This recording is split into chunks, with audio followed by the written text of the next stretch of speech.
Hello, I'm glad to see you all. So yes, this is the third program because the subject that I announced is so broad and I really want to do it right. Basic neurophysiology, Brainwaves Origin and Function. And we already had two programs. The first one was about basic anatomy and neurophysiology of central nervous system. Mainly we're talking about our brain. And the second one was about alpha. So we kind of refreshed, summarized, and described main dominant alpha rhythm. So I highly recommend everybody who hasn't done it yet to watch the previous two, because if you are not familiar with there's different parts of the brain, it may sound very confusing to you when I'm juggling with these words, what it is all about. So as a summary to alpha, I took a quick summary from Thomas Kalura book, Technical Foundations of Neurofeedback. So typically alpha will be in between 8 to 12, though we with the mind mirror will extend the range to 14 hertz. Just to let you know that sometimes 12 to 15 is considered just sensory motor rhythm without any reference to alpha at all. But we were looking at sensory motor rhythm as part of alpha frequencies.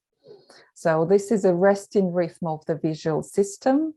So it means when we don't have visual stimulation, when we close our eyes, alpha will increase. So this is normal response. Alpha is largest in occipital areas, O1, O2, which is just in the back of our head. And as we know, these are two locations that we use with the mind mirror, which is great. That means we will never miss dominant alpha.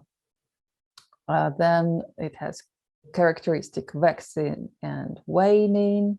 It's generally sinusoidal, hemispheric, symmetrical, so it's rhythmical, and you'll see the sinusoidal organized wave normally straight away. It indicates relaxation, which is said here, but in some other sources I discovered that it's more about inhibition really, and its role is like filtering the stimuli which are relevant or irrelevant, enhancing what's relevant, suppressing what is irrelevant, and it really comes hand in hand with beta. So that's why we'll continue with beta today. So it has role in background memory scanning. So in memory retrieval, yes, we do need alpha, and to some other sources, it also participates in working memory. And it's generated by round trip thalamus cortex thalamus with a speed of around 100 milliseconds. So that's why typically it sits in 8 to 12 hertz, and typically 10 would be the kind of average dominant rhythm, the peak. And here on the left, you see exactly these radiations. It's this simplified kind of picture of occipital alpha source radiations.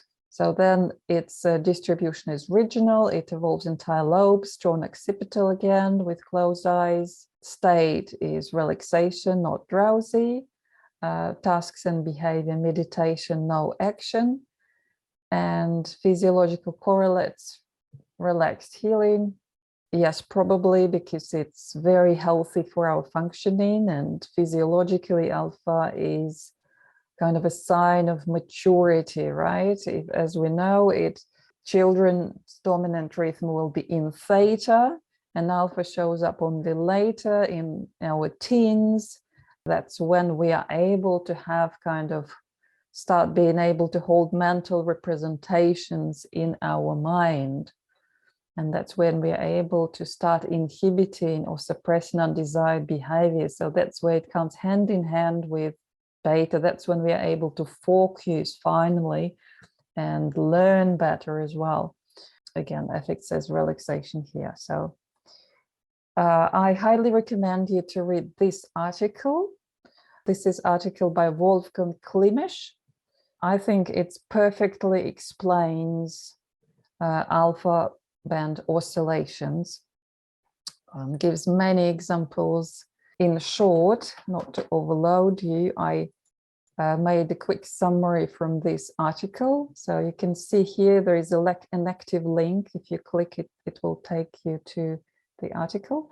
So the key words in, again, scientific world that we should remember about alpha are inhibition. Inhibition implies suppression, and timing.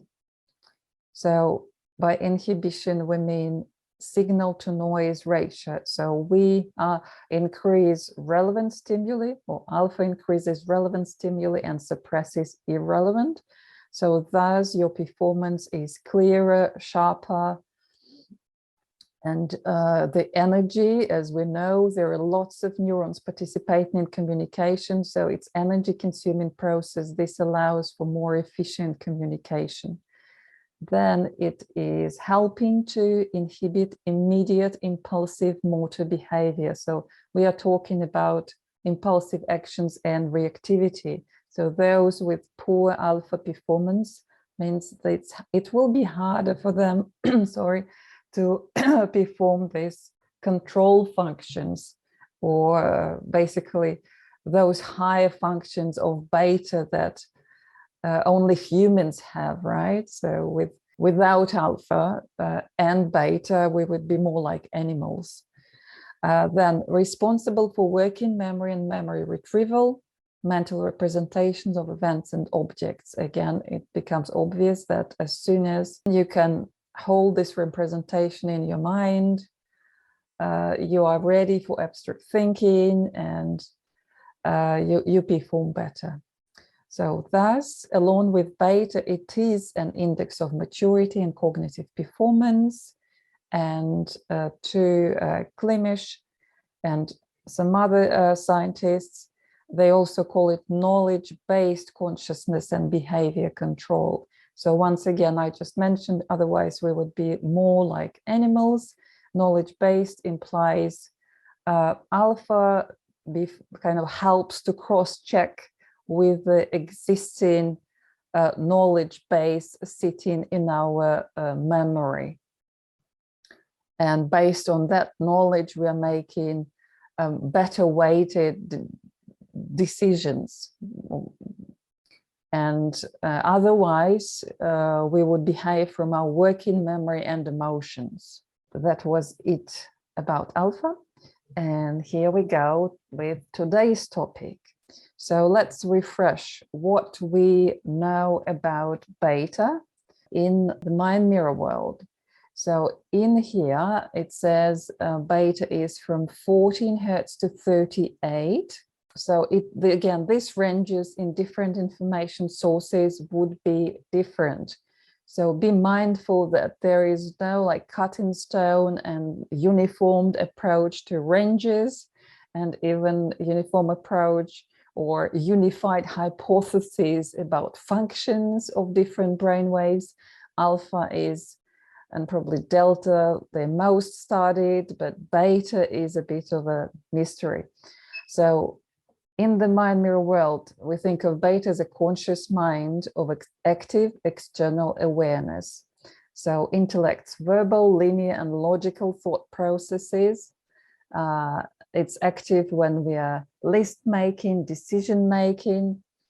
High frequency, high amplitude beta causes stress, anxiety, and panic. And again, high frequency beta often can be mixed up with the EMG artifact, which is basically muscle movement artifact.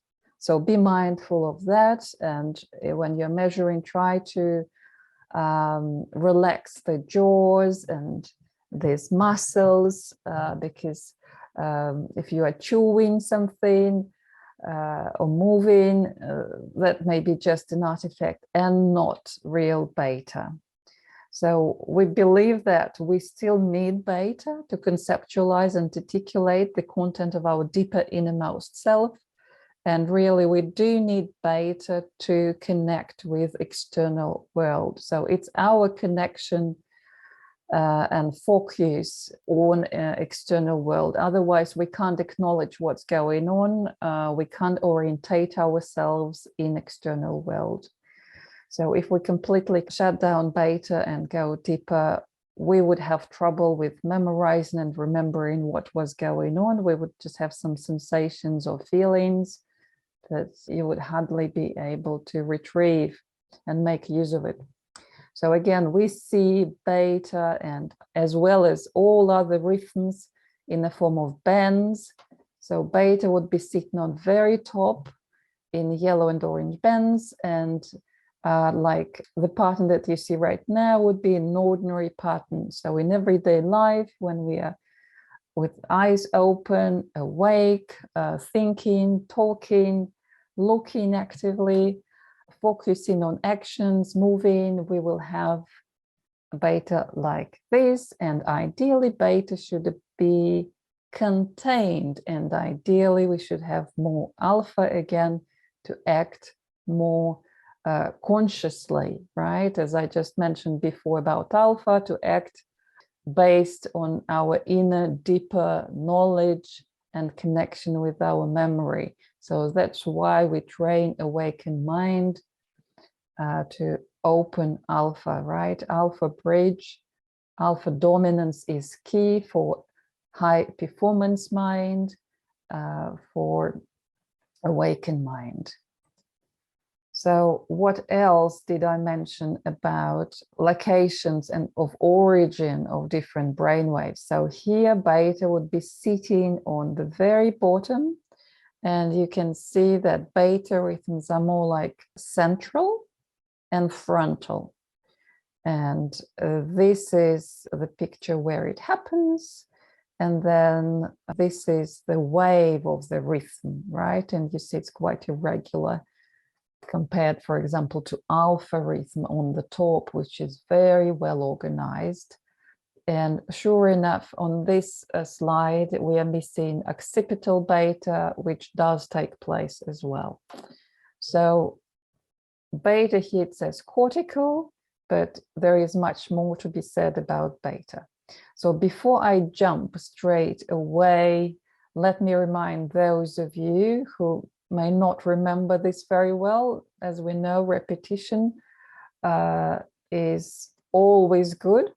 So just in one word, brainstem, it's the kind of very low part of our brain, which is also associated with reptilian brain and our vital functions. So like blood oxygen balance, what makes brain alive, and it contains reticular activating system, just the brainstem nuclei that help to regulate our sleep and wakefulness, alertness and arousal.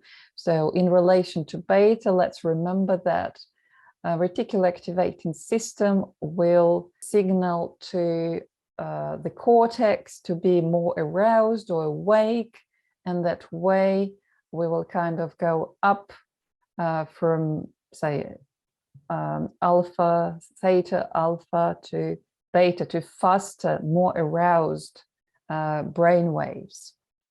Okay, so reticular activation system and brainstem do play a role, though we are not measuring them directly on the cortex with our electrodes, right? They just contribute to overall arousal. Again, talking about beta, we should keep in mind the main key word for location and origin was cortex. So again, in one word, cortex is in charge of executive functions. So if this is not clear, these are operations of control and monitoring of motor, sensory, and cognitive actions in goal-directed behavior. These functions are mostly attributed to frontal lobes. However, the basal ganglia and some other subcortical structures are necessarily involved.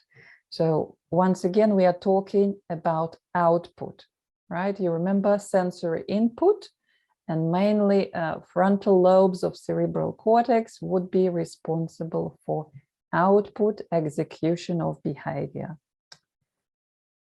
So metaphor I had was head office and thinking brain, or acting brain, I can add right now as well.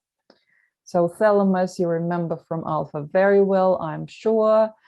I'm mentioning it here because, once again, it's an important part of limbic structure, and it's thalamus, cortex, thalamus communication that really affects all rhythms, including beta, because alpha will be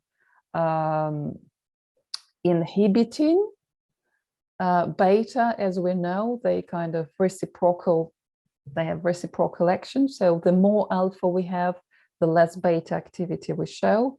When alpha inhibition is released, that allows for beta activity to happen. So thalamus is this sensory relay sitting in the very center of our brain. And another thing, it receives signals from, again, reticular activating system, and contributes to arousal as well. So that's why I mentioned it here, because it contributes.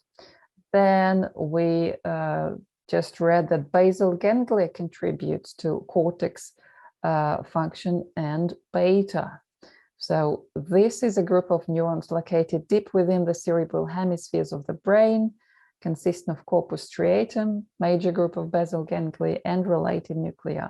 So mainly it's involved in processing movement-related information. And again, as I mentioned last time, whenever you're thinking of movement, movement is physical, behavior is more psychological aspect of movement. So basically all refer to action. And since it's action related, we associate active state with beta, right?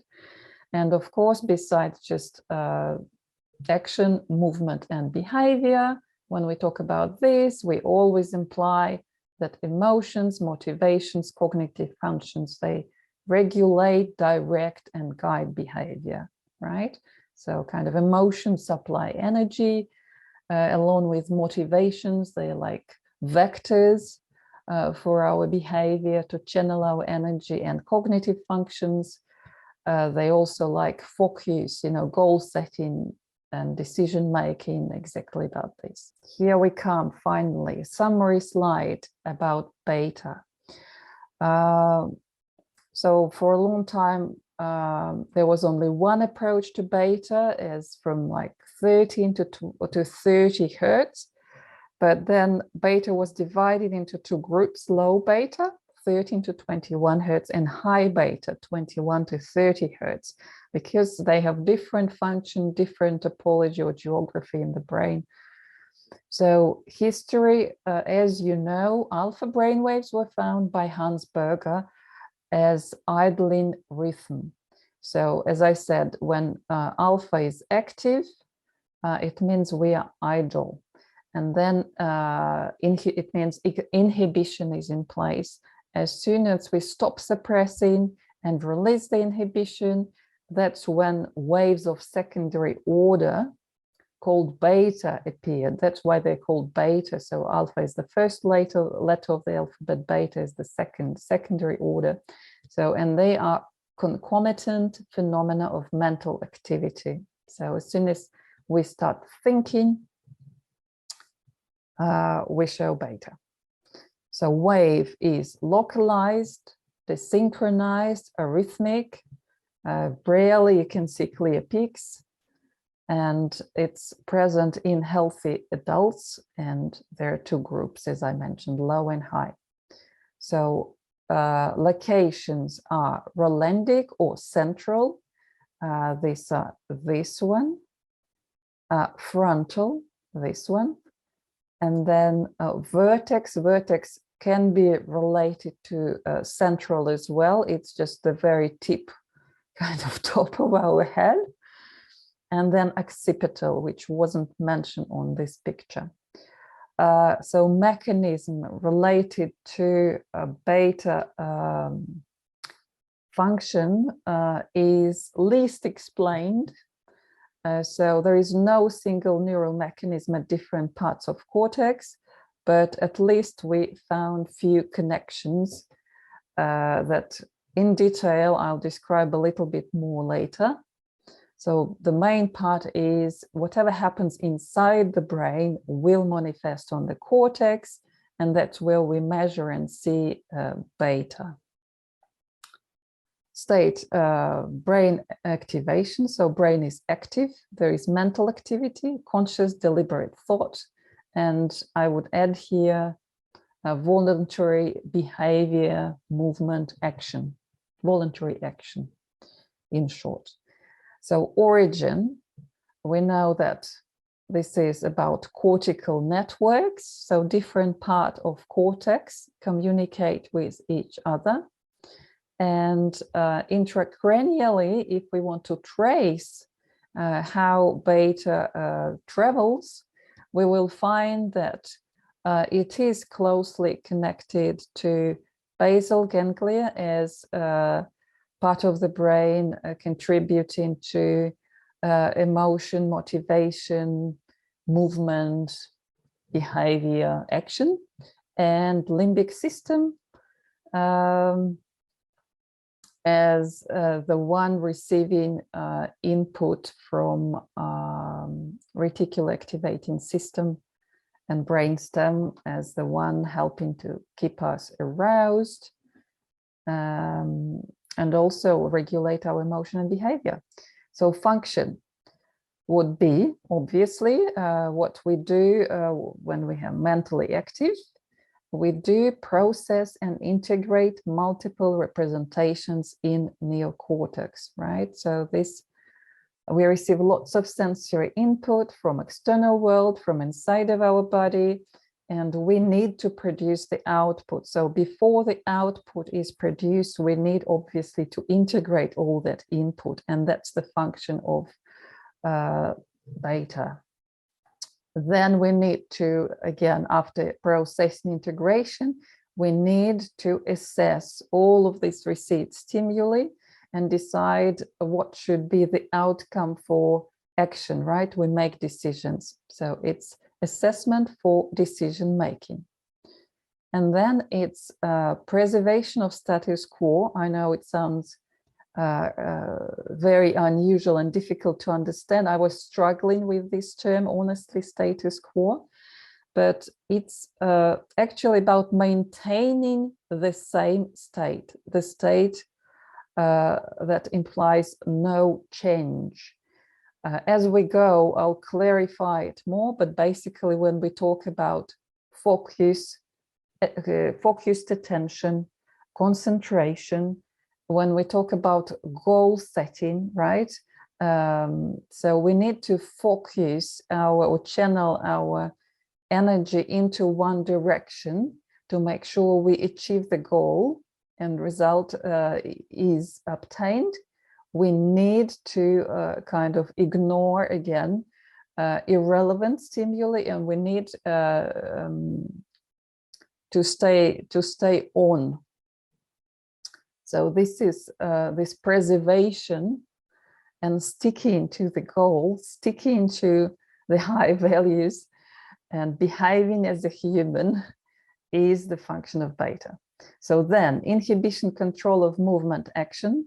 So yes, it does participate in kind of inhibition and control of movement action, as well as motor planning or resourcing and preparation for action. So beta, after we just discussed processing, integrating the input, assessing all this input, then making decision, it needs to make sure we can perform the action. So it collects or so to say selects the relevant networks that will be involved in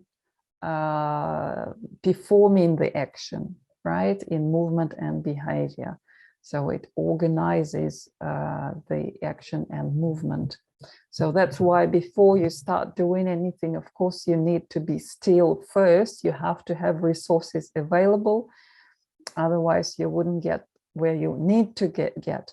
And that kind of is an interesting function of beta that we'll be talking about today again. So different types of beta. Relendic, when I say relendic, maybe confusing word, it's central. So we are talking about this C3, C4, and sometimes CZ, the vertex is included as well, but we will be looking at it separately today in relation to beta. So the average will be, average frequency of this central beta will be around 23 Hertz. This beta is related to motor function. And again, when I'm saying motor, we imply movement. We also imply behavior. In one word, we imply action. So relendic basal ganglia oscillations, high beta, with motor cortical areas, low beta, namely basal ganglia, thalamocortical loop via dopamine levels modulated by salience cues. So, okay, what's going on here? I just went through all of this basal ganglia. This is the part responsible for movement and action. So it sits kind of in high beta range, and basal ganglia is inside the brain, but it works together with motor cortical areas, low beta. So that's what we can pick up on the cortex. They kind of oscillate together. And all of this happens, basal ganglia with thalamocortical loop modulates our action or behavior. Salience cues implies that based on what's relevant, right, on the importance of the signal, it modulates our behavior. So what happens to relendic beta? It appears, it becomes active or desynchronized like alpha mu rhythm during preparation for action. So in a resting state, you see lots of beta, then it drops when you start preparing for action. And when you press the button, for example, in the experiment, pressing the button implies movement. It completely kind of goes to very, very low, and then it synchronizes or increases in rebound resting phase after action. And it doesn't change if during experiment there is ignore. So again, when we are measuring or talking about how beta behaves, the experiment implies that there are usually two subsequent stimuli shown. And say, for example, if they are the same, you press the button. If this is animal, or if this is animal, human, or animal, flower, or maybe different animals, you don't have to press the button, you have to ignore. So in different, when you go, it implies you press the button. No go, it means you don't have to press the button. Ignore, again, you have to ignore completely, for example, that no animals were shown at all. So it's a different story, and in each case, beta may behave differently. So this beta will be elevated in Parkinson's disease, bradykinesia, which is impairment of voluntary motor control and slow movements or freezing. So movement problems will signify elevated beta in this case.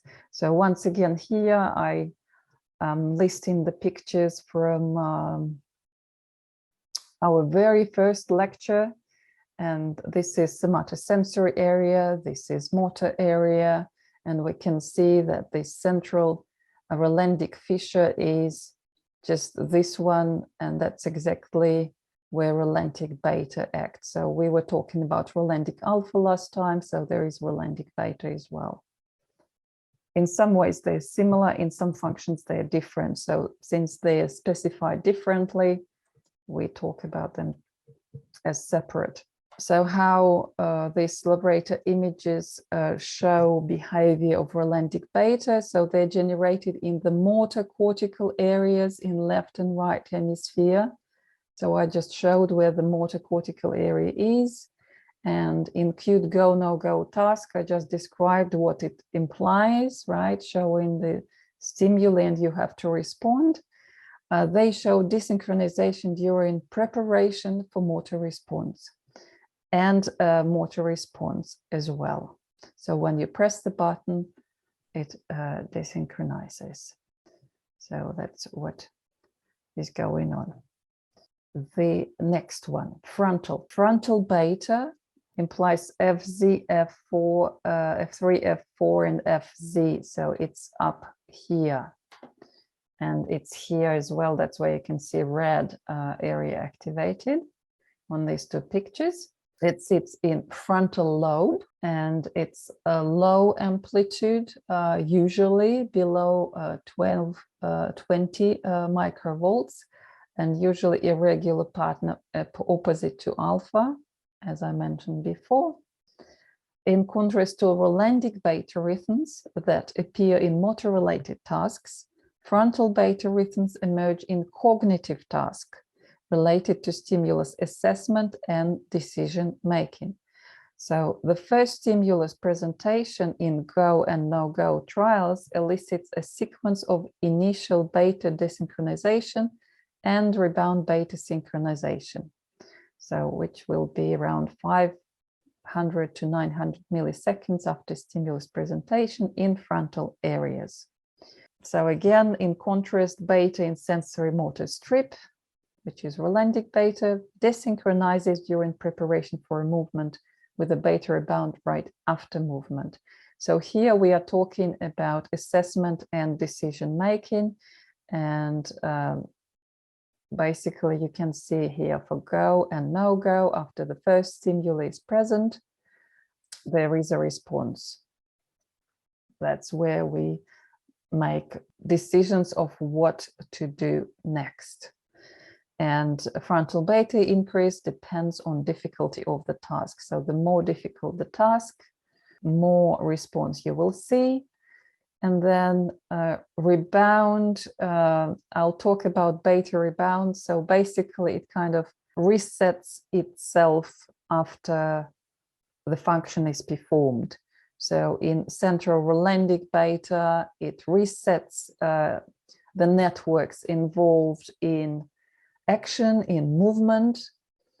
And in this case, it resets the networks involved in assessment and decision making, so in cognitive functions. And frontal lobe, right, again, it's here, it's in the front, and that's basically, to give you an example from real life, we can see students writing their exams and rubbing their forehead. I mean, it's quite obvious they're trying to stimulate their frontal lobe for better assessment and better decision making and better cognitive function, right? Now, the next one is vertex, and vertex is this very, very top CZ point of the head. So as you can see, this beta is a bit high in frequency. So it will be 23 to 30 hertz beta. And again, in the norm, it should show low amplitude, less than 20 microvolts, and irregular pattern, again, as opposite to alpha. And opposite to Rolandic or central beta, it's not active during preparation for action. It responds, activates for withholding action and novelty stimuli. So I should say this is the control function, top-down control, inhibiting, conflict resolution, including impulse control beta. And I found it interesting that, for example, C3, C4, just Rolandic central was about movement, but before movement occurs, there is this central point that kind of guides and controls the movement and says no, no. So now you can understand how critically important this function is, and you can see it operates also in high frequencies. So not just 23 on average, it's much higher. It's 23 to 30 hertz. So it's not much, a little bit higher. So now you understand what's the, so it's very top point here, and this topography will show the activation right in there. So again, if you want to see a wave will look like this at CZ. So here it's marked in yellow. So they're showing the behavior of this vertex beta in the queued, in the experiment where we have this go, no go task for the same subject. So it responds to no go. So when we have to block the action, to stop the action, and it responds to novelty or something unexpected. So obviously, yeah, it is control, and say if you have to stop on the red light, that's when your vertex beta will be on. Then the next one will be occipital rebound beta. And yeah, we know we can see beta with our mind mirror locations 01, 02. Sometimes it can also relate to temporal locations, and you can see it's a slower beta, so it's 14 to 19 hertz, and it's related to visual stimuli. Visual stimuli presentation induces suppression of occipital beta, followed by rebound synchronization, 600 milliseconds, or return to baseline of sensory motor networks. So again, when we basically integrate, I guess, visual information, that's when this occipital beta kicks in or participates. So it responds not to stimuli such as go stimuli. So it responds to stimuli that don't need further processing or reactions. So you can see ignore and no go. There is slight response here and bigger response in no go. It's just this rebound synchronization. So it's just kind of kicks out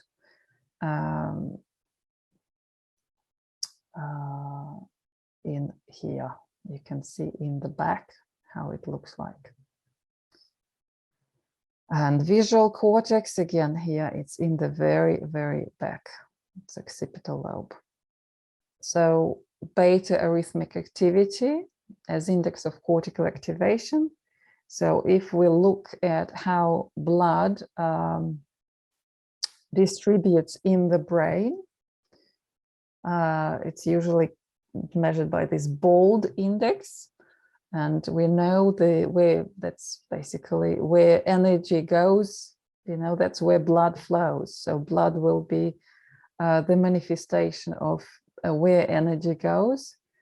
So EEG and PET at rest and motor activity beta correlated with metabolic activity in the local cortical areas relevant to other frequencies except alpha.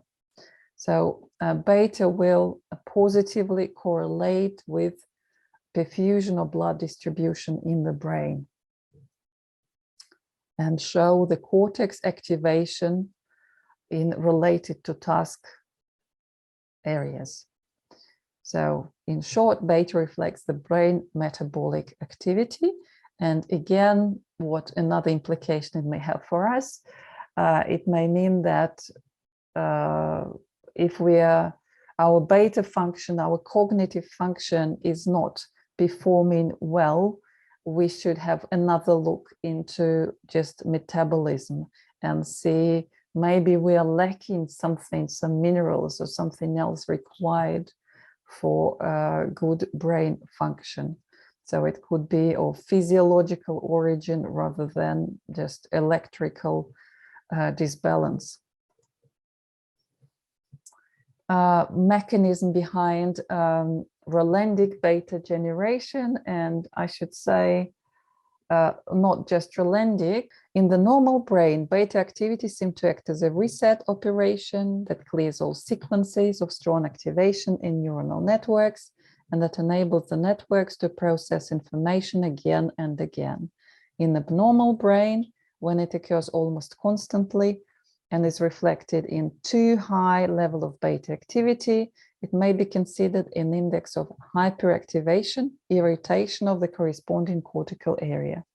Beta synchronization can be also enhanced if the inhibitory connections become potentiated, such as after consumption of sedative and anti-anxiety drugs. So again, if you are consuming sedatives or anti-anxiety drugs, beta can be enhanced. So beta will be bigger after. So we don't need too much beta, we need just enough to perform the function, reset, and keep going. Abnormal beta rhythms. So how to define a beta abnormality? By comparing with normal database. So at least Yuri Kropotov, it's the information I'm presenting here is from his book. And here in the bottom, you can see the sources of information, functional neuromarkers for psychiatry, and I also added some information from Paul Swingle.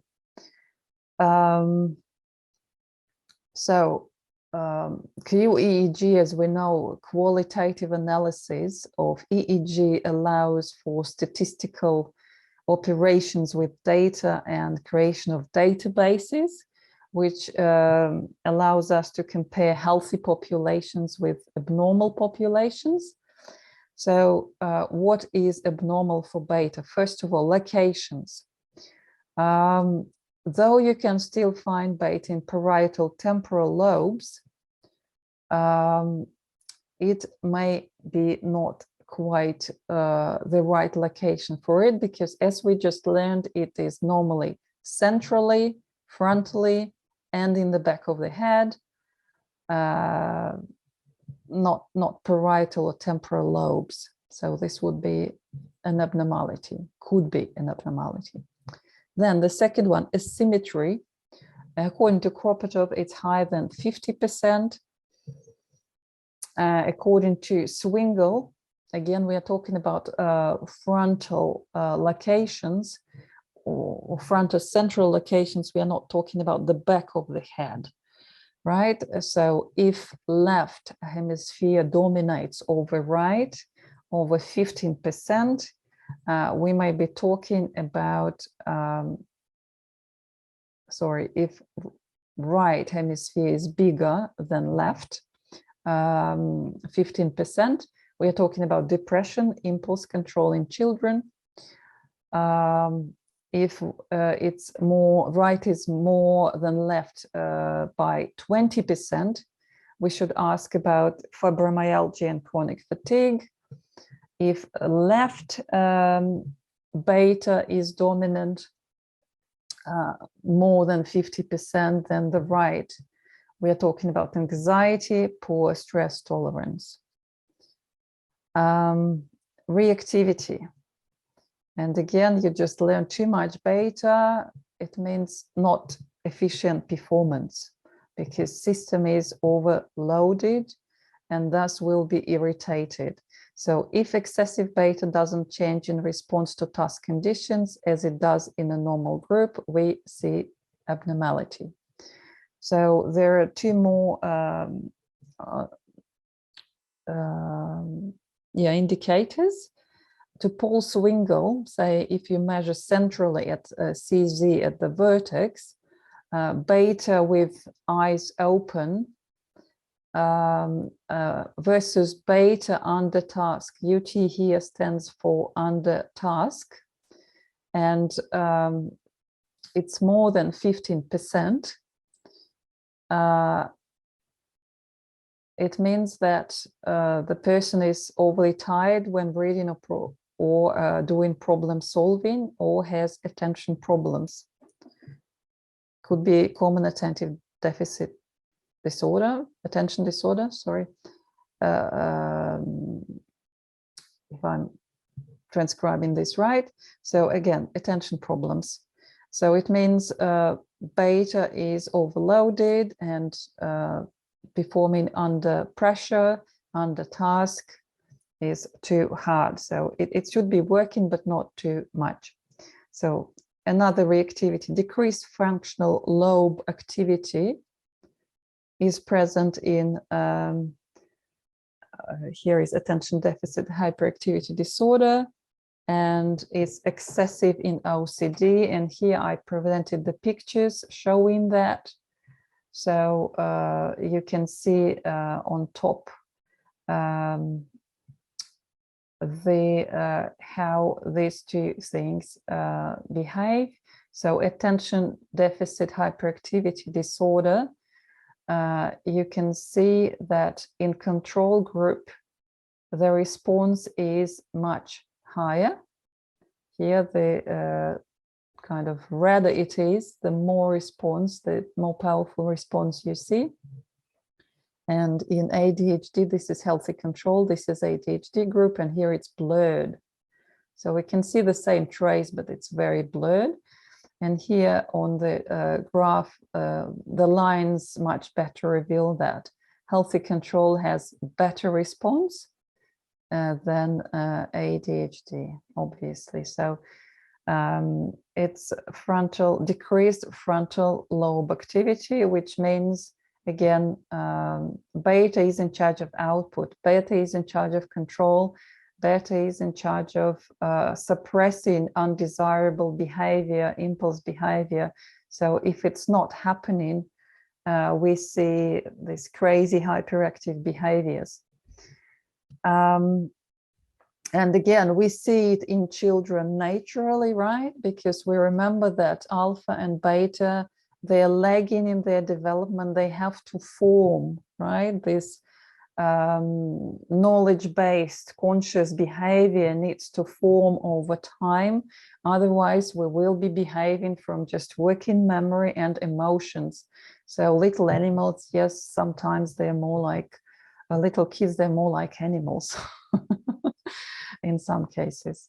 And then in OCD, if we compare beta in OCD, we'll see excessive beta. And here again, you can see a healthy control group with a blurred response of beta in beta frequency. And then you can see obsessive compulsive disorder, obsessive behavior, where we get stuck. So it's another option. We just freeze, basically. Beta over controls, and that's too much as well. And here the lines show the same. The blue line OCD is definitely much higher than the healthy control group. Okay, and here it happens. Same central location, central frontal. Excess spindling beta in raw EEG is a sign of cortical irritability, viral or toxic encephalopathy, and epilepsy.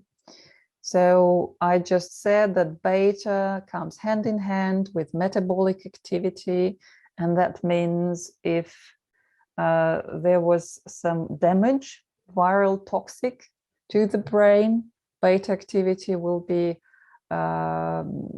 showing up in a strange way, right? So it could be irritable or too slow or too high.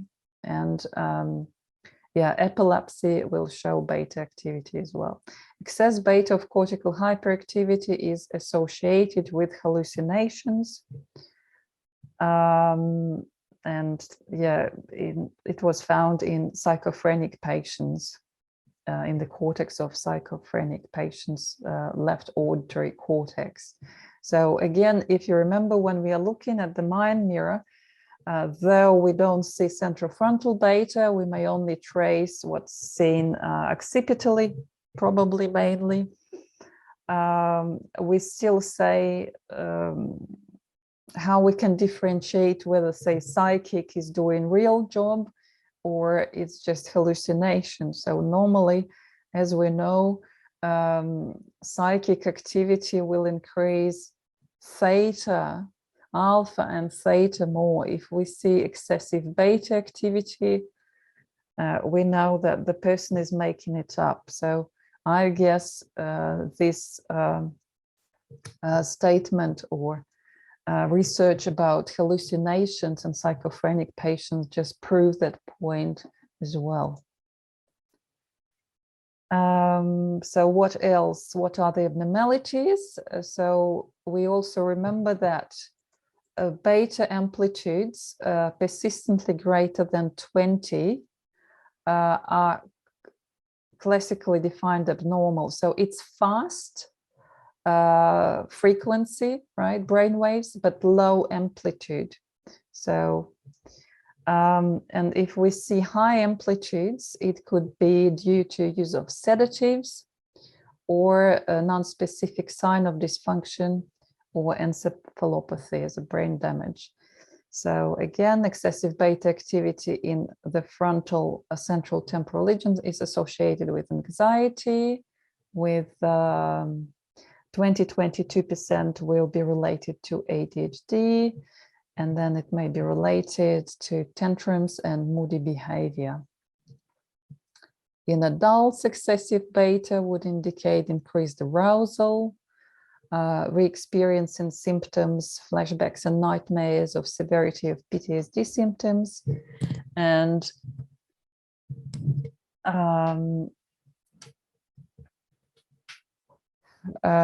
sleep maintenance issues, which can mediate attentional impulse control problems in attention scores on a continuous performance task. So I guess that, again, in one word, we should say, if we see too much beta, even with the mind mirror, we still remember that it's about overthinking, it's about anxiety. If you have that, you of course may have sleep problems and attention problems. And you can't, of course, be efficient, and you can't have peak performance. And that's where alpha and beta come hand in hand, because the more alpha we get, the more alpha will inhibit unnecessary activity, and the beta is functioning, the better the system resets itself after the action was performed. So biomarkers, and that's exactly related to us biomarkers. Again, I'm repeating myself again and again because I'm using information from different information sources. If you remember this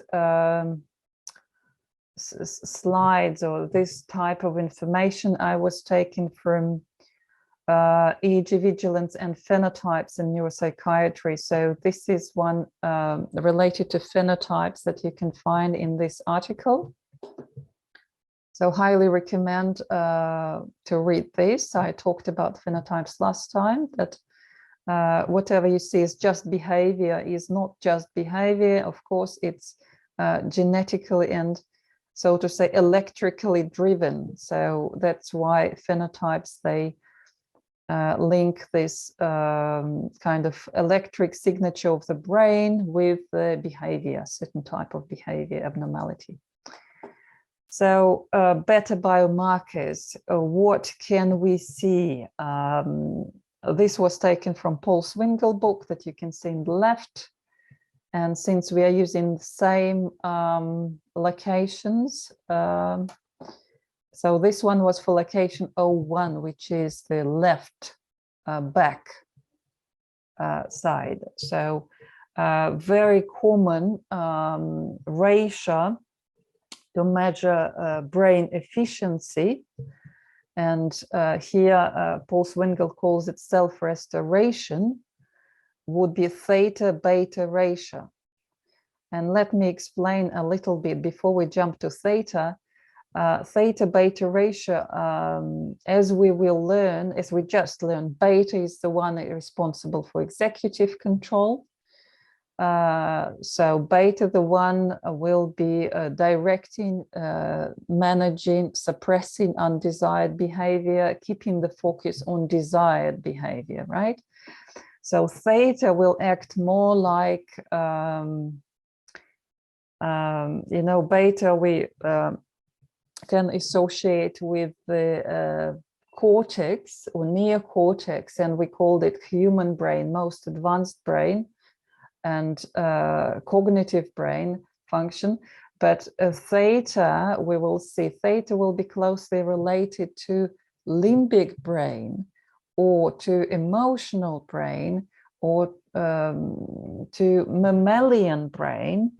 And basically theta, in short, may stand for emotion and energy, kind of. So theta beta, it's like beta is the one to control all this energy that we have. The child will have lots of energy but little beta control. The healthy adult should have healthy ratio, so that we have enough energy to perform what we need to perform, but we have good control over it. I think Freud was talking about these parts of the brain. I don't remember, I think it's consciousness and subconscious levels, where you have basically the wild horse would be all the subconscious with all its energy contained there, with all these resources contained there, and beta will be the one who is riding the horse, or is guiding and regulating this huge resource hidden there. Anyway, wouldn't go further there. Let's look back into our norms. So in the norm, again, beta is active, and theta is associated with REM sleep and memory formation during REM sleep. So what happens, again, in short, I'm kind of running ahead of the train a little bit, but what happens during REM sleep, we're actually sorting our memories, or fresh impressions, fresh information, fresh stimuli of the day. So we are discharging what we don't need anymore, and we are collecting energy to refresh.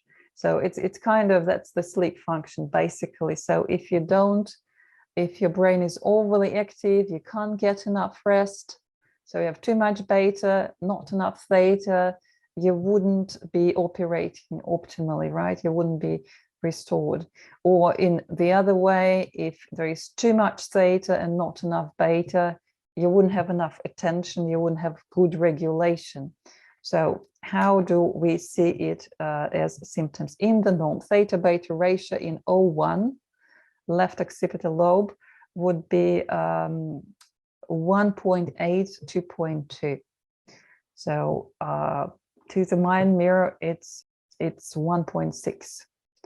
So they want more theta to be present.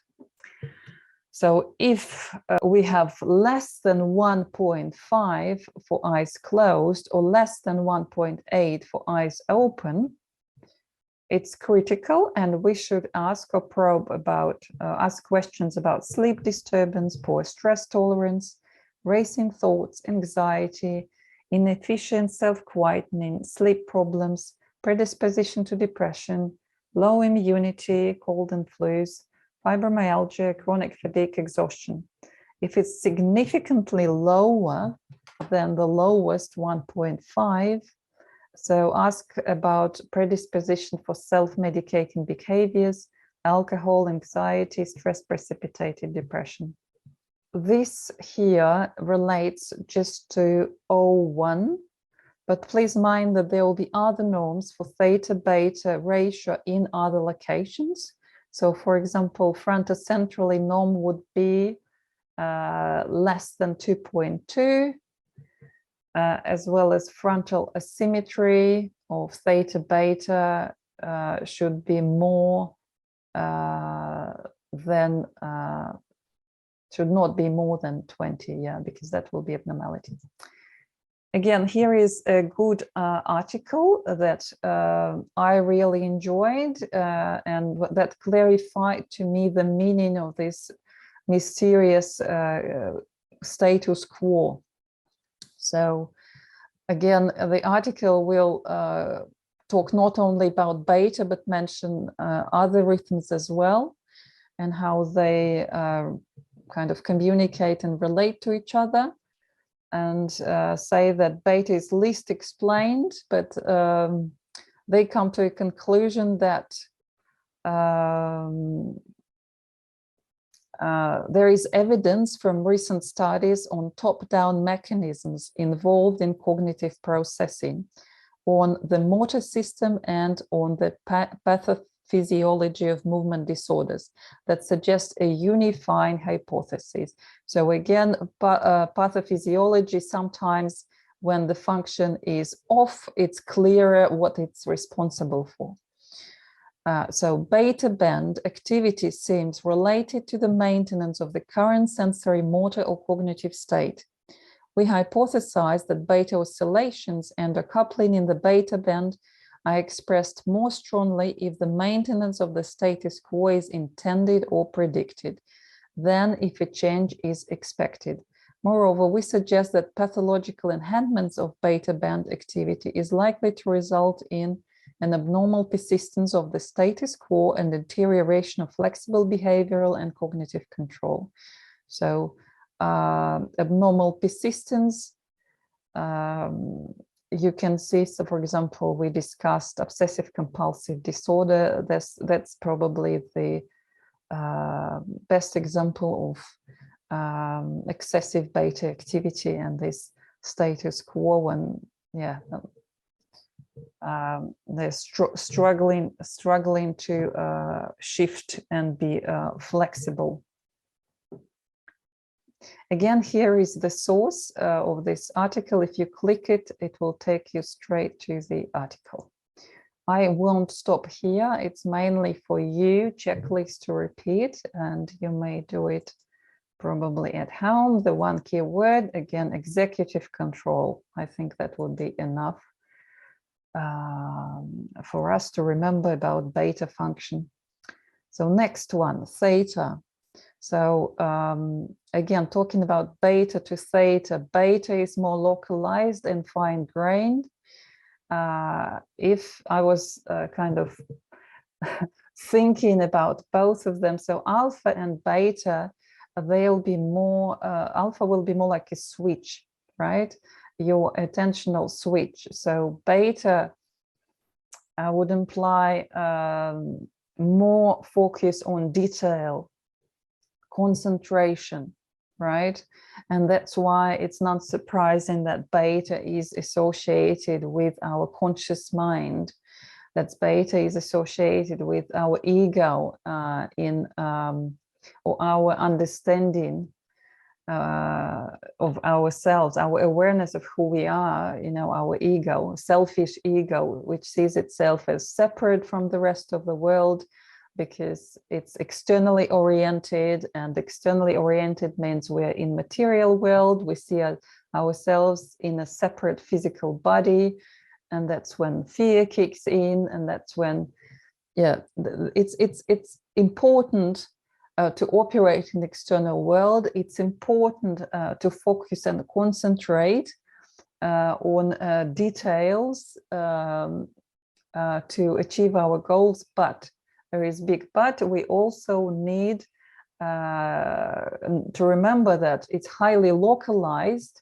So basically, it's riding on the energy of lower frequencies, right? And the energy of lower frequencies, as I just, you know, gave example of Freud's this architecture of the inner world, of conscious and subconscious minds, would be represented by theta, basically. So theta and delta, and alpha would be the switch in between the two and regulate how much beta activity we have, because the more alpha can inhibit the more active alpha is, the less active beta will be. So it's actually assisting beta in achieving its goals. And it also allows for access of this deeper energy, as I said, of subconscious, this wild horse energy, and as well, it will allow the access of knowledge system, access to memory. So I hope my example was clear, this long introduction of theta. So we kind of, if you watched my energy reading webinar, we zoom in with beta to focus on detail. That's why it's fine grain. And then we zoom out to see. So beta will be like seeing me, myself. But zooming out to theta will mean seeing it dimensionally, bringing volume and perspective into how you see. And this is absolutely right. So zooming in and zooming out. Right now we are zooming out to theta. So it's the subconscious mind, slower, 4 to 8 hertz.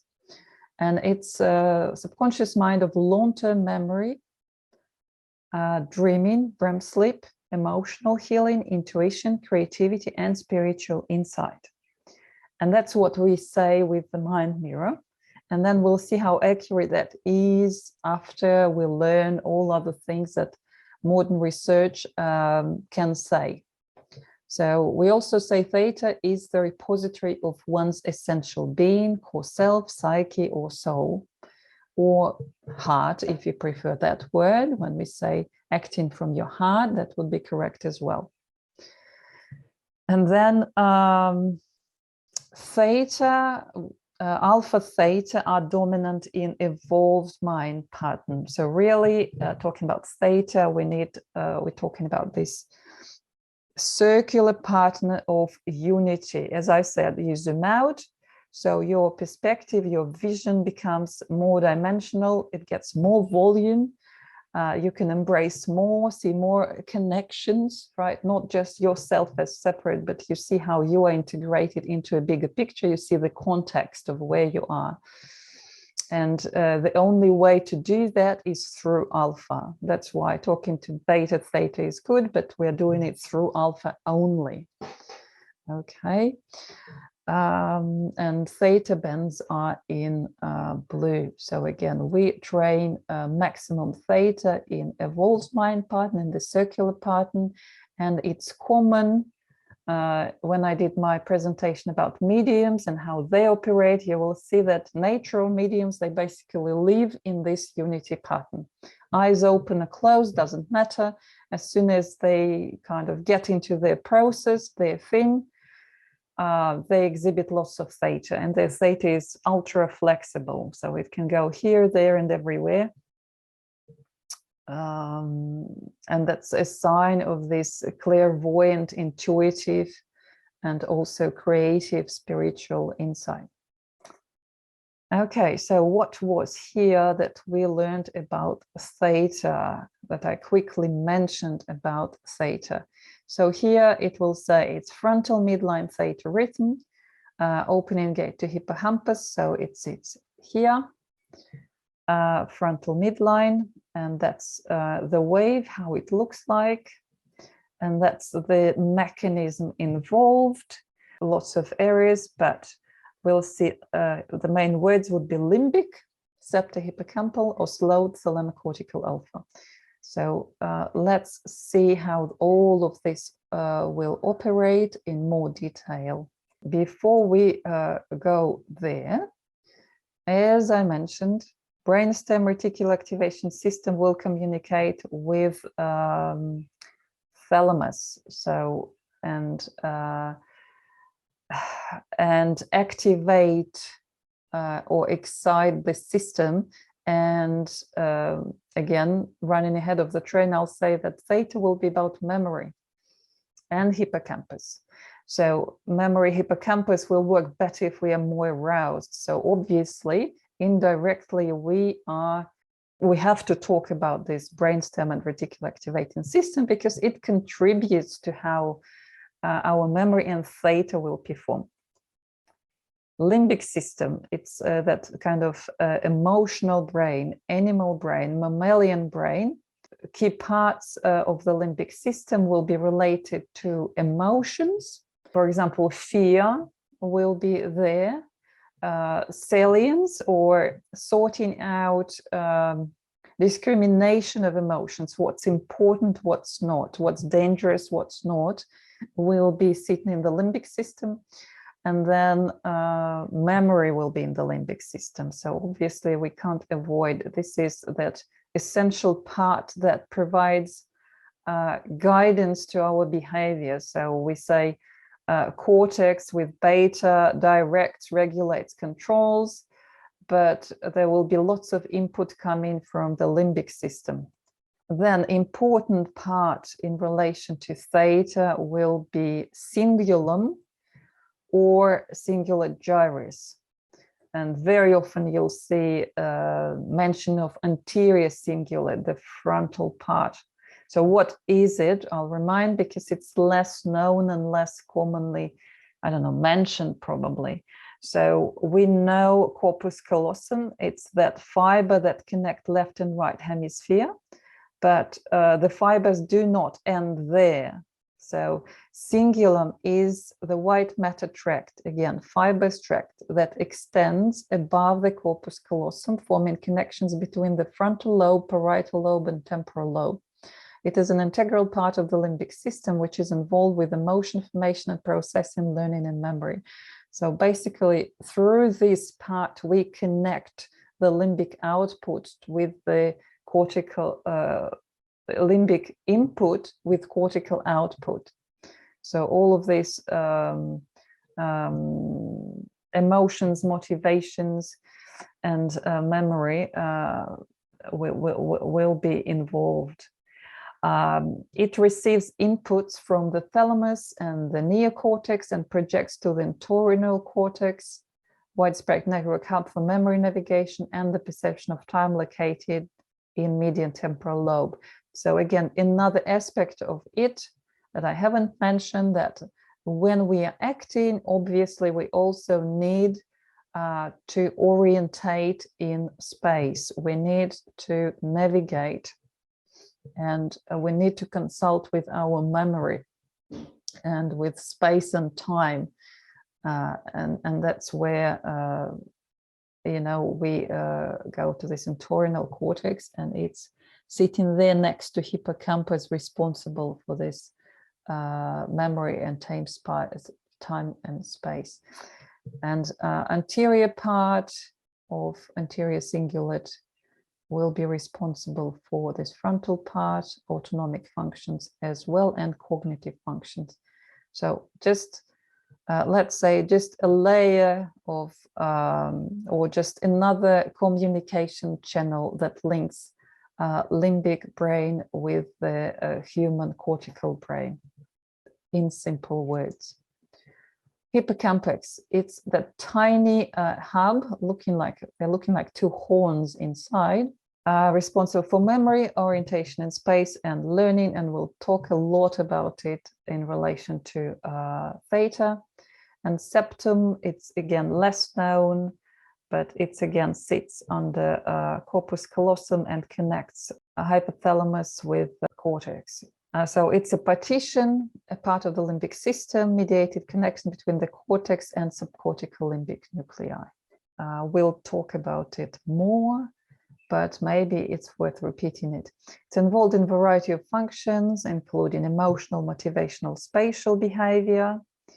And the septile nuclei are densely interconnected with the hippocampus, and through these connections, they play a great role in learning and memory. Sometimes they refer, septal nuclei and hippocampus refer to as septohippocampal complex. That's how basically the memories are formed. Here we are, a general summary slide about theta. So here you can see slightly different range, 3 to 10 Hertz. And as I said, in different information sources, you may find different ranges. It's not the same. There is no uniformity there. So history, it was discovered during math calculations and sleep. So obviously we'll see theta will be involved in task performance, which is kind of not quite common from what we know with the mind mirror. We know usually it's more common to know that it's related to sleep, to rapid eye movement sleep. That's when we are seeing dreams, and that's when we are sorting our memories in sleep. And that's the state that we go in when we go into deeper meditation. When we go in meditation to connect with the programs and blocks sitting in our subconscious mind. So wave appear in short bursts only. And here, if you want to see the wave, here is at FC, we can see these short waves. Few seconds with long and varied interburst interval. So in between these bursts, there could be intervals enhanced by task load. So there will be more response if theta response, the more difficult the task is.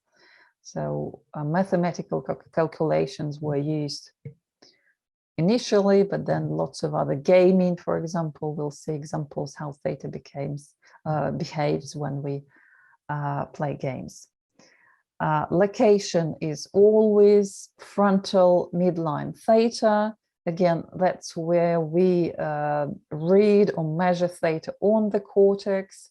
But we have to remember that underlying structures obviously contribute to the theta that we measure. Plus, as we'll learn later, it's more kind of generic, widespread state than just localized function, because we are talking here about slower brain waves, as I said. So it's not localized and fine grade is beta. It implies that the slower the frequency is, the slower the brain rhythm is. So theta and delta would be slow ones, the more territory they cover. So that will be like more generalized state. And again, what is involved and how much it is involved, we'll see later. So state, REM sleep, transition to wakefulness. Yeah, obviously, when we are drowsy, before sleep or after sleep, that will be related to theta probably. Theta, yes, it's active during math calculation, so it contributes to focus and it contributes to relaxed concentration. So it gives kind of you this depth of concentration and depth of performance related to mental activity.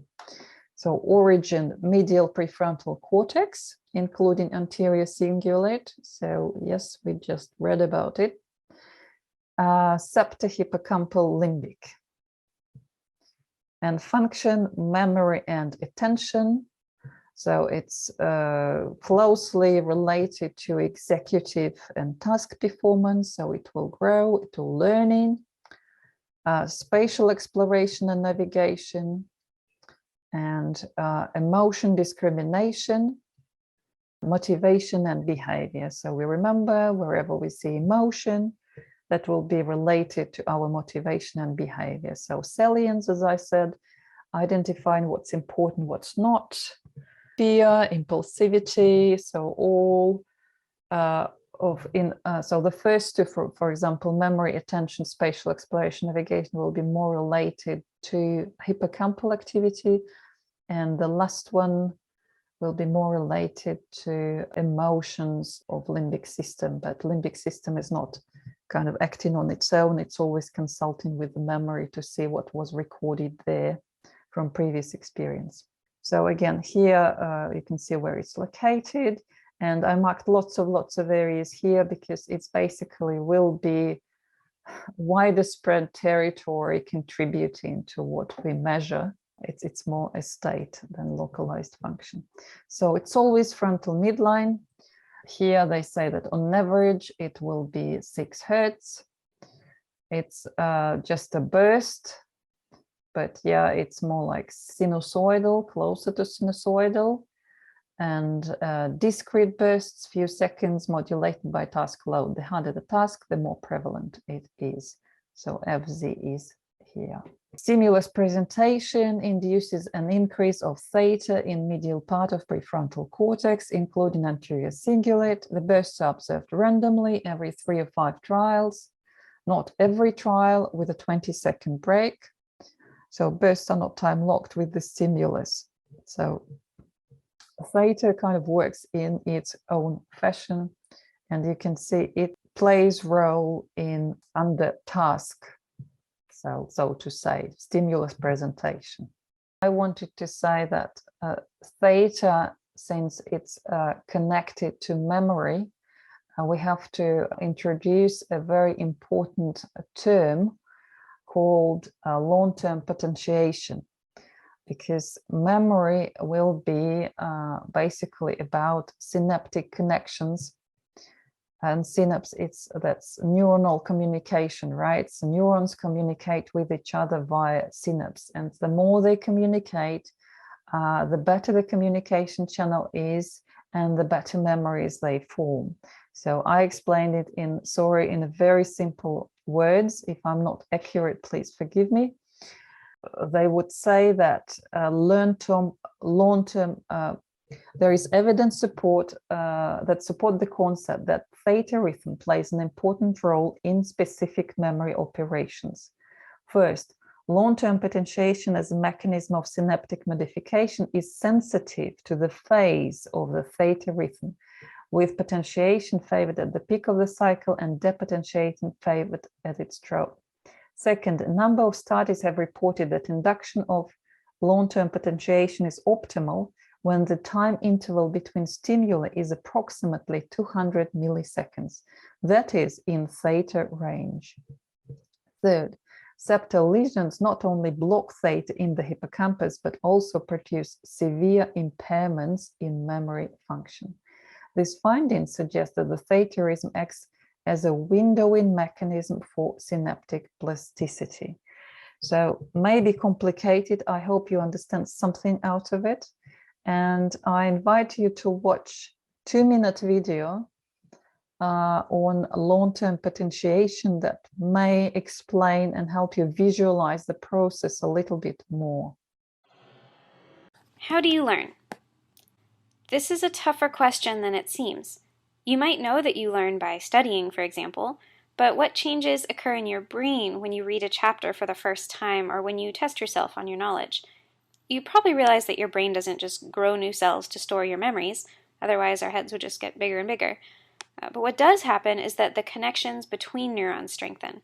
This is called long-term potentiation, or LTP, and it's one example of synaptic plasticity, which is the ability of synapses to change their strength.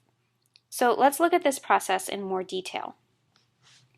Neurons communicate using electrochemical signals. That means a combination of electricity and chemicals. When neurons communicate, they actually don't connect to each other directly. There's a junction in between called the synapse. So we have a presynaptic neuron, which is the neuron leading up to the synapse. And we have a postsynaptic neuron, which is the neuron immediately following the synapse. When the presynaptic neuron is stimulated, it releases neurotransmitters, or special chemicals, which then bind to receptors on the postsynaptic neuron, opening channels to allow ions such as sodium and calcium to flow in. Now, all neurons have a surrounding membrane, and the interior has a different electrical charge than the exterior of the membrane. And this difference in charges is called the neuron's potential. The number of ions that flow into the postsynaptic neuron affect that difference. And this is actually how we measure the strength of the synapse, by how much the postsynaptic neuron's potential changes as a result of presynaptic stimulation. So what's really cool is that with repeated stimulation, the same level of presynaptic stimulation converts into greater postsynaptic potential. In other words, after the presynaptic neuron gets a lot of practice firing and sending signals to a specific postsynaptic neuron, it gets better at sending those signals and I'll end up getting better at opening the channels to allow more ions in. When this happens, we say that the synapse strength is increasing. When this increased strength lasts for a long time, meaning anywhere from a few minutes to many months, it's called long-term potentiation. And this is thought to be the physiological mechanism by which learning occurs. As synapses are strengthened and as they retain that strength, we're able to more easily recall previous experiences. In short, I hope that was clear. And here, once again, I'll describe how these communications work within the brain to form memories and how theta rhythm is generated. So while I'm reading this paragraph, I invite you to look at this picture here, and you might also look at the arrows here to see how the theta burst is eventually generated. So a critical role in theta rhythm generation is played by reciprocal connections of neurons in the septal region with neurons in the hippocampus. In the resting state, a background activity of inhibitory neurons in the hippocampus suppresses the hippocampal pyramidal cells so that no sensory information is encoded into a memory trace. If behaviorally meaningful stimulus, emotionally competent event is presented, this stimulus through ascending activating system of the brainstem, so brainstem, reticular activating system, ascending activating system activates septal excitatory and inhibitory neurons. The septal inhibitory neurons then in turn inhibit the inhibitory cells in the hippocampus, so hippocampus inhibitory cells, and this results in hippocampal excitation activity. So the inhibition of inhibitory cells, also named disinhibition, removes the background inhibition from the pyramidal cells, the one responsible for excitation and production of EEG, and eventually gates the pyramidal cells. This sequence of neuronal events starts theta cycle. So now you kind of got some logic behind of how theta is generated. I think this picture is absolutely great. If you manage to remember like what all of these parts of the brain are responsible for, that shouldn't be difficult for you to get this. And one more thing about memory and theta, the discovery of, so LTP is part of forming this long-term memory, long-term synapse communication and connections. To induce LTP, a rhythmic stimulation at theta frequently is not needed. Just two high frequency bursts with 200 milliseconds interval are sufficient to induce long-term changes in synaptic strength. So we can see that theta has perfect speed or frequency to encode memory. These data explicitly show that for memorizing, the brain doesn't need sustained theta. Only 2 incomplete cycles are sufficient. That is why a theta cycle may be considered as information quantum. This quantum seems to serve for functional linkage of different limbic structures, allowing encoding of a certain episode of our daily life into a memory chunk. It's quite interesting that theta has this perfect frequency speed on one hand. On the other hand, and we'll talk about it next time talking about gamma, often theta and gamma, they work together, and there is some interesting research where we can easily memorize up to 7 items, but then kind of there is a block. So it is like 7 is kind of this denominator for a chunk of information that can be encoded for encoding sequences of information, which is quite interesting. One more interesting function of the brain or theta and hippocampus. So we can look at hippocampus as a mapping memory device. The most popular view of the hippocampal function is that hippocampus encodes in compressed form and temporally stores the neocortical representation of an episode. There are actually two parts of any episodic event: sensor-related part, including neuronal elements encoding different properties of visual images, acoustic signals, body sensations, and action-related part, including neuronal elements encoding executed action, emotional state, motivation. These two parts of the episode are encoded in different cortical areas of parietal temporal lobes for the sensory-related part, and in different cortical areas of the frontal lobe for the action-related part. The anterior gyrus singulus, it's still, we refer to cingulum or cingulate, serves as intermediate integrating area in the prefrontal lobe. It integrates all information from various prefrontal areas and sends the results of processing to motor areas and to the hippocampus. Although the posterior and anterior parts are interconnected with each other, they encode quite different representations of the episode. We suggest that the hippocampus is a place in the brain where all various and spatially distributed representations of the episode converge into a single activation pattern or segment. So as you can see, there is this close interconnection between hippocampus and cortex via the cingulum before memories are formed. So the reverberation-based traces in the prefrontal posterior regions are stored only for a short time. Traces depict the interrupted line, while LTP-based trace, long-term potentiation-based traces in the hippocampus are stored in longer time. So when we are talking about working memory, this is short-term, and that will be just held in our cortex, but it will resonate with hippocampus and eventually be transformed into a long-term memory. So hippocampus is this memory coding device, and very exciting, interesting, and doing it in some sequences and chunks and spaces, and obviously also doing it in our sleep. But another thing that I wanted to point out here, how many lobes and parts of the brain are involved.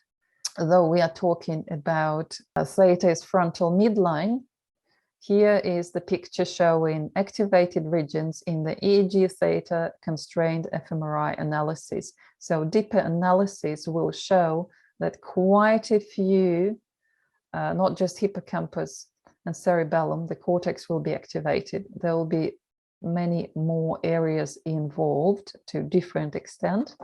Or here on the picture, you can see kind of geography, brain geography. And to summarize, widely distributed brain regions implies scalp recorded theta represents comprehensive functional brain state rather than specific processes in the brain. So again, it's a slow frequency rhythm. So it's more dimensional, it has more volume, it's not just focused and localized on detail. It embraces larger territories, and it represents the context, bigger context.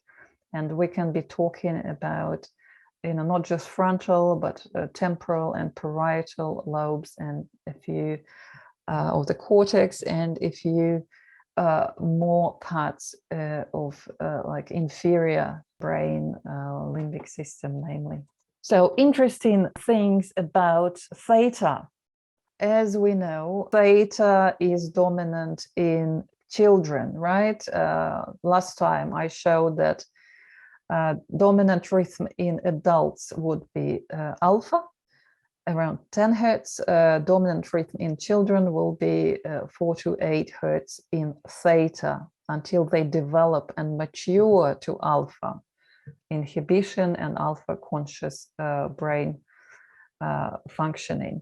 So what happens with age? The process is reversed. So as we developed alpha and beta, we lose our theta. So it drops in young adults, 18 to 28 years old, and it drops even more. So it like contributes to only 40% in young adults and 10% in older subjects. So I guess it explains sometimes that older people, they might have problems with sleep as well, because it's related to theta. So decrease is also relevant to REM sleep and learning. So they learn less, are less able to learn if they don't train their brain, and they have problems with sleep. So the high theta, if we talk about personal trait, there was a research done here, and it was quite interesting to find out that higher theta will be associated with lower anxiety, extrovertedness, and being less neurotic. So when two groups were measured, those with higher theta turned out to have characteristic traits of those: low anxiety, extrovertedness, less neurotic. And I'm try to logically think with me. If we think a beta conscious mind as mind, alpha as body, theta as a subconscious mind or heart, the more you go into your heart, the more you go into circular unity pattern, the more connected you feel. I'm talking about the evolved mind pattern. The lower anxiety you feel and the less neurotic behavior you show, the easier you can connect with others if you need. And another interesting thing about theta, I put it here after the characteristic traits, because apparently frontal midline theta rhythm also depend on genetic factors. It is higher in Asian group versus European. So here there was research done among Swiss and Korean groups for the same age and task performance. And we can see that Koreans' frontal midline theta shows clear peak. So they characteristically have more frontal midline theta, and we can assume, if we just learned, that they must be less anxious and less neurotic. Then, since theta is involved in mental task performance, like mathematical calculations, so it's enhanced with task load. The tasks when theta is prevalent are those when subject is engaged in focused but also relaxed concentration. So you can see high activity in 5.5 to 9.5 hertz theta and 13 to 18 hertz beta. So when we perform the task, apparently theta, as I said, gives us this depth or relaxed concentration. And it's not here, but from some other research, I remember that theta training for musical students allowed them to play music with kind of more passion, with more emotion, with more feeling. So I guess it's somehow related to this. Again, another thing about working memory. So there was an experiment where theta also improved during playing Tetris and driving tasks. The occurrence of frontal midline theta activity, 4 to 7 hertz, was studied in a simulated driving task during consecutive phases of goal-directed behavior. Electrical activity of the forebrain, FZ, was analyzed in a simulated traffic situation in which the subject had to find the correct way to drive a car through a set of roads in a computer game. The occurrence of theta activity was analyzed during 7 consecutive sections of the game. The results showed that the occurrence of theta activity increased during learning. Successful behavior produced more theta than unsuccessful behavior. In some sections of the game, the percentage of theta was larger than in others. It is suggested that the theta activity reflects relaxed concentration after mastering the game. we see again theta related to learning, active learning, engaged learning, and then contributes to relaxed concentration when you're mastering it. So I guess all masters are working through their hearts in a way, so theta is involved. Mental arithmetic is a complex action that requires number recognition, working memory, mental calculation, decision-making, response selection. Working memory increased during and after comparison of each stimulus to the previous one on verbal or special attributes. So again, when we talk about working memory, theta is involved. Frontal midline theta during memory trials, it holds visual items for 4 seconds. So basically, again, working memory involves theta as well as long-term memory. So another article by Klimesh, the one who wrote a beautiful article about alpha oscillations. Here, he was just trying to specify 3 types of theta in relation to memory, because there are different types of kind of neuronal bursting, so how it happens. And he said that long-lasting tonic oscillations, tonic implies, again, lasting and sustained. So it refers to more like, how to say, to a state rather than event. So it's sustained relates to tonic oscillations relates to sustained attention and working memory. And phasic bursts in frontal theta. So again, tonic, you can see here, they just like periodic bursts, right? It's like a state, din, din, din, din.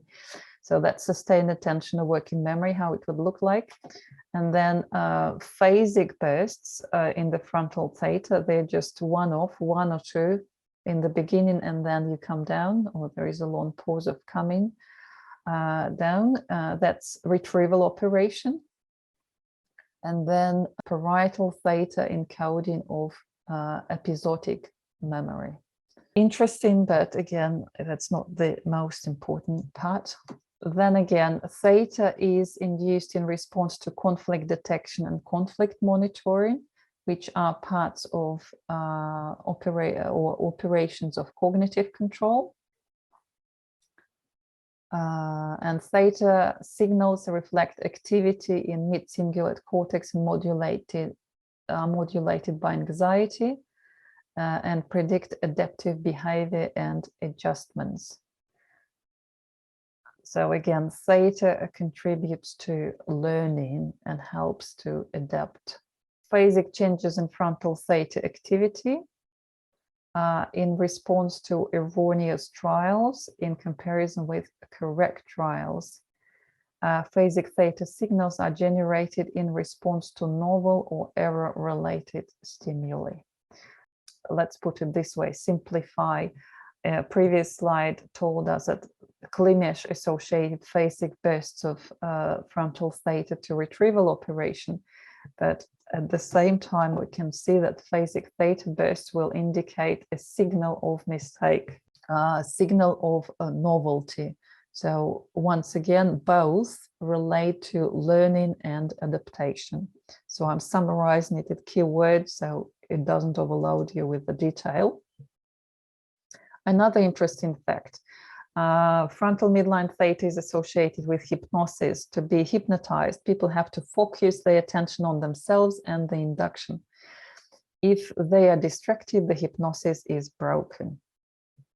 Highly hypnotizable people exhibit more theta before and during hypnosis than lowly hypnotizable people. So maybe it's easier to hypnotize Koreans then. And I guess it correlates with our understanding of trance or a deeper state, enhanced state that psychics and mediums and healers work in. Yes, they will kind of disconnect or from external world, more like reduce their beta and go more into their theta. That's quite common, as well as when we do deeper theta meditation, we will access theta as well. So it's related to trance and hypnosis. And here, yeah, I mentioned meditation. 20 Zen meditators, as they will move into deeper meditation states or trances, the typical patterns begin with alpha, 8 to 10 hertz, and gradually move into the theta as the trance progresses. So theta would be also a kind of signature of trance. Abnormality of theta. They say that only frontal midline theta is normal. Low cortex activation may lead to alpha because to alpha become theta, common in autism, where theta is observed in temporal areas. So again, low cortex activation, when we see theta instead of alpha in temporal lobes, would basically imply underdeveloped alpha or immature brain. Another common theta abnormality that we already looked at, looking at theta beta ratios, again, too much beta, not enough regulations of, too much theta, poor social relationship and inability to correct behavior. Since we are talking about theta here, and remember that ADHD would be the relationship between theta and beta, we have to remember that it's just, again, immature brain with too much energy, which is not enough regulated by beta, controlled by beta. So obviously, knowing that theta is involved in learning, so when it's not communicating properly through with the cortex and with the beta, it is unable to correct its behavior and has problems with social relationships. So brain injury will slow theta in the frontal lobe. So if you see slowing down, again, the speed should be normal. And frontal parts, they are more frontal parts of the brain, executive output parts of the brain, normally will involve alpha and beta and not slow brainwaves, unless we are asleep or unless we are injured or have some disorder. Biomarkers. So with the biomarkers here, I left the same slide because we are talking about theta-beta relationship. So same story, theta will be involved in sleep, in stress tolerance, and anxiety tolerance, and too much slow brain waves would mean depression and low immunity or chronic fatigue, exhaustion. So we need to operate on the right speed for the right function. It's okay to slow down during sleep, but when we are alert and active, we need to speed up. So we need to see more alpha and beta for good performance. So here is the checklist, and again, it's for you to check at home. And here is an article that I highly recommend to read. It's a beautiful article called Motivation, Emotion, and the Inhibitory Control Mirrored in Brain Oscillations by Gennady Knyazev. It talks not only about theta brainwaves, but all of the brainwave rhythms. That's why it's good to read this one to, again, deepen your understanding of theta oscillations as key to memory and emotional regulation, and see how all of the brainwave categories correlate or communicate with each other. But I will talk about it, I think, next time, because next time we'll be talking about gamma and delta, and they both will kind of be about binding or communicating, connecting with large network areas. So here are the books, the literature that I use. I used this book by Paul Swingle, Adding Neurotherapy to Your Practice. I used Technical Foundations of Neurofeedback, and these two books by Kropotov. And the articles that I recommend, again, they were mentioned on other slides. So there it is. I will provide you with the recording and the presentation, so you can repeat or you can read the articles that I recommend to read to deepen your understanding. Just then say what you like to say, what you like, what you didn't like, what surprised you. But I hope that by now it's all quite logical. And it should make sense to you why beta is mainly cortical networks, why theta is about emotion and memory, because it's basically limbic system. See you next time to finish up.